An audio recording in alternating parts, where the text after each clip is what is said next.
dignified or crass. I love reading old books and histories of people, not so much for the entertainment, but because they open a window on the people of those times, on the events of those times. It's not a surprise that we can understand things that happened in the Bible. It's not a surprise that we can understand things that happened thousands of years ago in ancient Sumeria or the Roman Empire. They were people just like us. When their sons went to war and died in war, they cried. They cared for their families. They had to provide shelter and food and clothing, just like us, everything that we do. The only difference is the level of the technology. The ordinary people of today in Russia or Haiti or Peru or the countries of Africa, they're also like the ordinary people of today in America. They want to live their lives as well as they can. They make decisions the same way that we do. They use the same human logic that we do. They're the same as us. Well, if they're the same, then why are their histories so different? Why is their present so different? We can use the Russians as an example. For centuries, they were slaves and serfs and subjects to dictators. They didn't know what freedom means. So during the Bolshevik Revolution 90 years ago, when the new dictators swept out the old dictators, they again handed over their golden vessel. Because it was easier to do that than to stand up for freedom and take responsibility. And after the fall of communism, the Russian people still had a hard time with freedom. With freedom in markets, or before the fall, you could kind of describe the Russian economy as a large, very calm lake with people floating on their little life rafts, and nothing ever changed. As bad as it might have been, at least it was predictable. With markets and freedom, all of a sudden there was turbulence. All of a sudden there were waves. There were troubles. And naturally the people were frightened. And it reminds me of the story of the Hebrews in the desert with Moses. They actually told Moses, we should have stayed in Egypt as slaves because it's too hard being out here. At least we would have had food. We would have had some kind of security. Freedom is not easy. Responsibility isn't easy.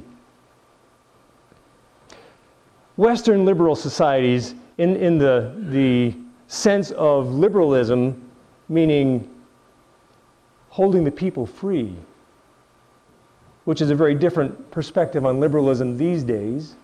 But the early liberal societies, they were well acquainted with freedom, well acquainted with taking responsibility for their lives, but only because of certain quirks of history. And taking as an example, the United States. The people in the United States grew up having to take responsibility for their own lives because England was in a war with France. And they didn't want to exert their power on the colonies at that time.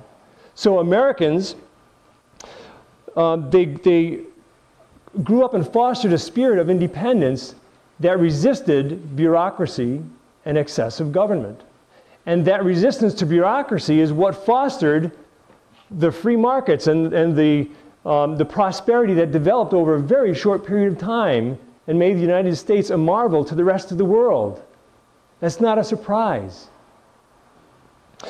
Unfortunately, that march to freedom, both in Europe and America, is in retreat. Progressivism is the slightly sanitized, religion-infused version of the socialist welfare state. And the social gospel has been haunting us, both Christians and non-Christians, for over a century.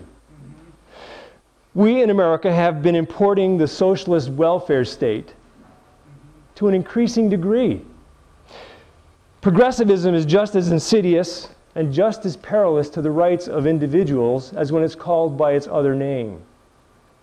It has taken a long time for us to get to where we are now. And it seems to be that the American people are finding satisfaction in becoming dependent rather than in taking responsibility for their own lives.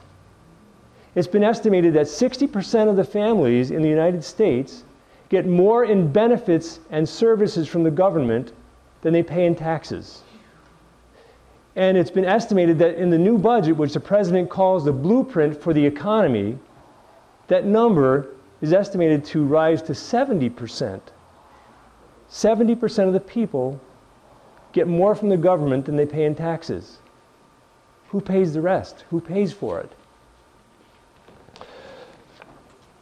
The people in this country are voluntarily handing over their vessel of liberty. As Benjamin Franklin famously said a long time ago, those who give up their liberty for a little bit of security deserve and will soon have neither. It's taken many decades to where we've gotten today. And while it probably would be a very positive event if the anti-incumbent mood swept Congress clean, but that wouldn't be the answer to the solution. All we'd be doing is replacing one set of scoundrels with a new set of scoundrels. It doesn't matter what party is in power. Neither one feel compelled to follow the limits of the Constitution.